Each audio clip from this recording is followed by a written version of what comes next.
Hello everyone, my name is Dr. Nidhi Shastri and today's video is going to be a second part or the continuation of approaching first year residency in community medicine. For convenience sake, I have divided the video into two parts. The part 1 has already been uploaded, so do check that out before you come to this one. And for those who have already watched that, continue watching. Secondly, I'm going to talk about other research. Now, when you are searching for these dissertation topics, you will come across plenty of articles that you're interested in, but would be a little smaller or will not be, as lengthy and as in depth as your thesis articles. So save them, don't discard them off, save them, and if you're interested in something, then save the articles also regarding them. Don't waste or don't delete or don't not save any article, because kahin na kahin something is going to come of use to you. You don't know it now, but it will come to use. If not for anything, then at least save it. Maybe you can present it for a journal club. So keep saving articles as and when you come across, and this includes everything: cross-sectional, case control, cohort as well, because even those are important for your journal clubs. So save articles, whatever you're interested in, as and when you find some, and that's how you proceed ahead with the other researches. Now, according to the NMC criteria, you need to present paper or poster, and in some colleges there are also rules about paper and poster.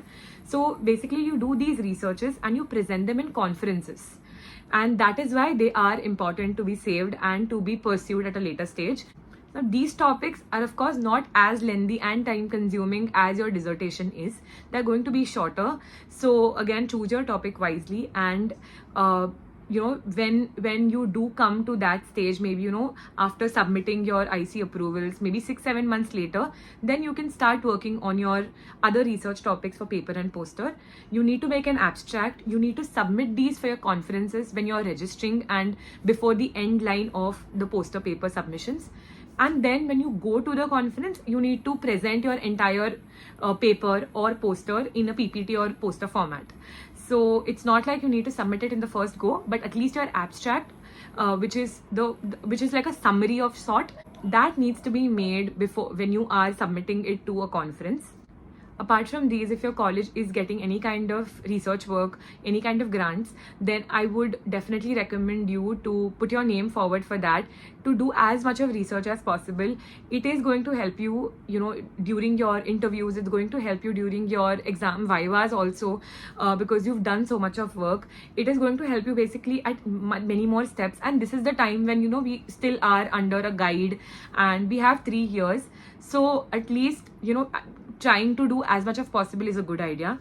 One more thing is, we are going to be posted in multiple OPDs. So every time you are posted in an OPD for a long duration, try to do a research topic in that OPD as well, because not all OPDs, but at least some. Like when I was posted for 3 months in ARV OPD, which is the anti-rabies vaccination clinic, I decided to conduct a study over there for those 3 months. So I had prepared my abstract and I had my ROL, etc. much before that. And when I was actually posted, I started doing my data collection, which just makes it a little more simpler. So that's how you go about your other research. Thirdly, coming to conferences, seminars, workshops, this is one doubt, that how do we get access to all of this? So basically, there are multiple WhatsApp and Telegram groups. In case you want to be a part of some and you want a link of some of them, you can DM me on Instagram. This is my ID, and you can DM me. I can share some of the links, and obviously as you keep socializing more, you're going to come to know about many more such groups, and that's how you basically get added to many groups. There are groups regarding public health, community medicine. There's an all India PSM group. So there are multiple groups, and they keep posting about they're going to post about the upcoming workshops, seminars, conferences, CMEs. All of that would be there. So coming to the workshops, multiple institutes all across India conduct many workshops. There are workshops every week in some part of India or the other. The topics which are covered here are mostly related to epidemiology and biostats. So if those are your areas of concern, then you can definitely go for these workshops and learn something, because such opportunities are very rare otherwise. So you get to learn something. There are 2-day workshops, 5-day workshops, 14-day workshops as well. So depending on the requirement, depending on the exposure in your college also for those topics, you can decide to go for these workshops. The links and details about all of these are usually shared in the groups as and when they keep coming up. Even for conferences, there are state conferences which happen in your state, and there are also national conferences which happen on an all India level. They could be at any other part of any other part of India, and they're usually a more elaborate one. So depending on, again, your accessibility and your time, you can attend any of these conferences.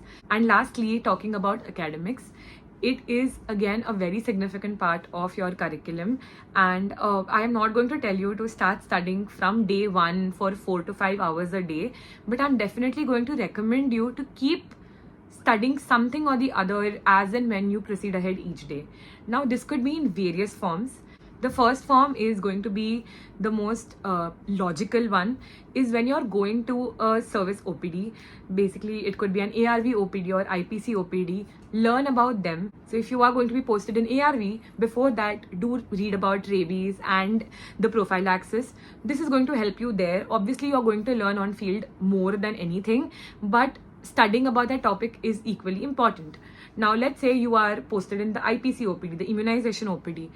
Before that, go through the entire immunization schedule, go through the entire program, go through the diseases which are covered under the universal immunization program. This again is going to help you cover so many topics regarding communicable diseases, immunization. When you're doing your research study about the various types of epidemiological studies.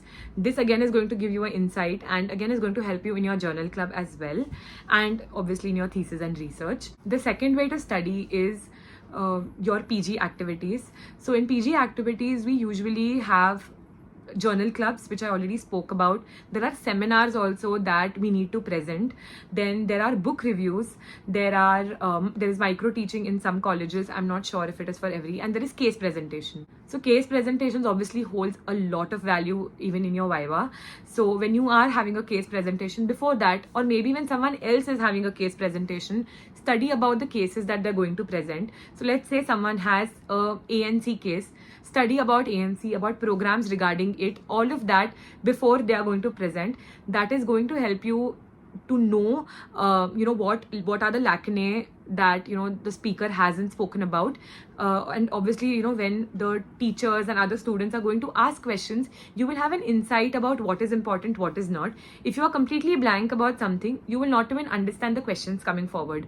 But if you have a rough idea, the questions actually will guide you to study better the next time. So these are very small ways in which you can study without actually sitting and studying as if it's your exam.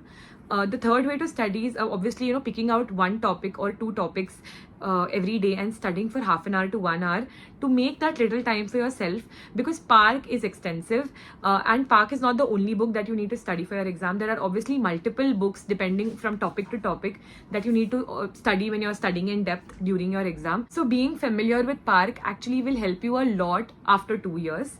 And obviously if you have any month ending or term ending exams in your college, which does happen in my college, I study the topic that is coming for the month ending exam, along with the seminars and book reviews that have happened in the month, case presentations. That is on one side, but I do study for the month ending exam as if it is my final exam, because reading it with that kind of pressure, reading it with that kind of mindset that this is what I'm going to study for my final exam as well, that will help me buckle up, and that will help me remember better after 3 years.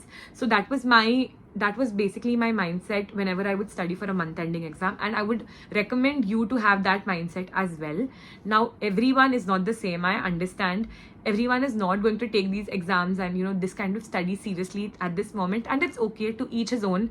This is my recommendation, and depending on your interest in the subject, your choice might vary. Last but not the least, one more crucial part of your curriculum is going to be your BCBR exam.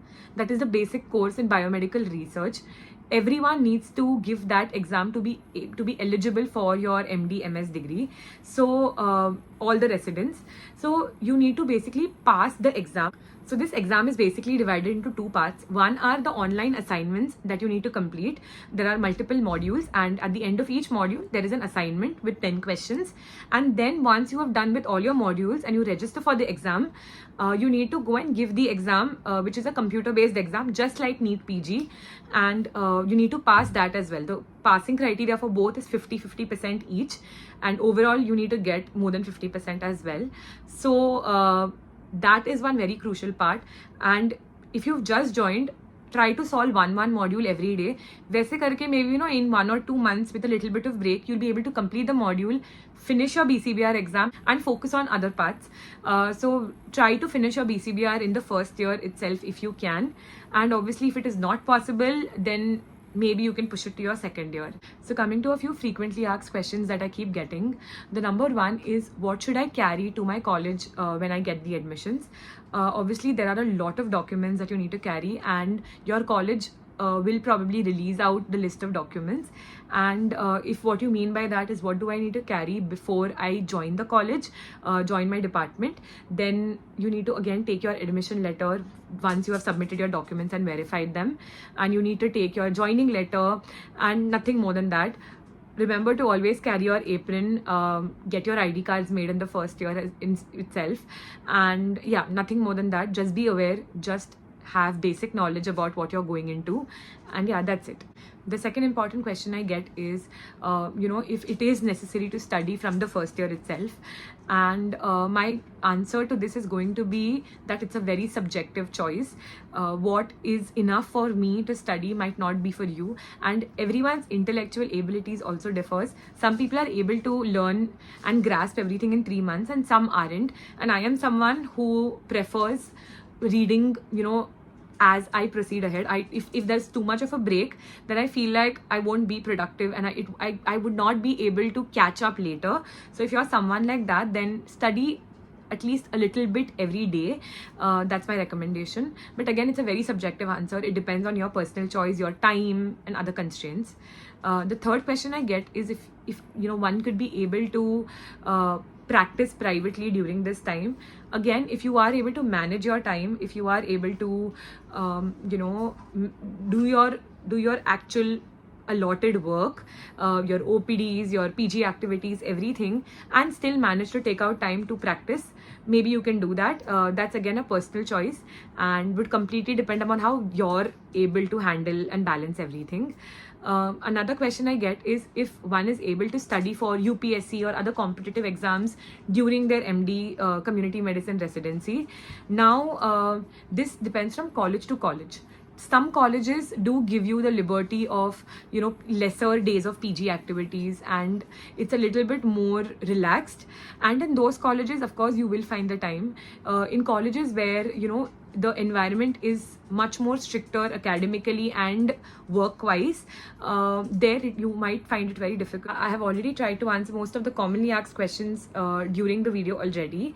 But if you have any more doubts, then do let me know about those in the comment section below, and I'll try my best to help you. And yes, if you found this video helpful, then do like this video, subscribe to my channel, and share this video among other community medicine residents and aspirants as well. Thank you so much.